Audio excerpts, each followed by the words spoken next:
আমাদের 1 তারিখ ইনশাল্লাহ 1 তারিখ ফ্লাইট। প্রথমে মক্কা যাব, মক্কা থেকে মদিনা যাবো আবার 23 তারিখ, 23 তারিখ মদিনা গিয়ে মদিনাতে আবার 2 তারিখ আসবো মক্কা শরীফ একটা মিনার পাশে, ওখান থেকে হজের কার্যক্রম শেষ হয়ে আবার 10 তারিখ বাংলাদেশে রিটার্ন।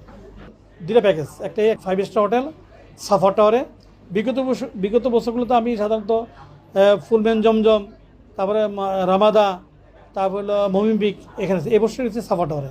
আর বিয়ের জন্য হলো ডান পাশে বাদশাবাড়ির কর্নারে হোটেল সুনুদুল্লাহ জিয়াদ, একবারে হ্যারামের নিকটে, মাত্র 5 মিনিট সময় লাগে হ্যারামে আসতে, একামাত্র জমাত পাবে।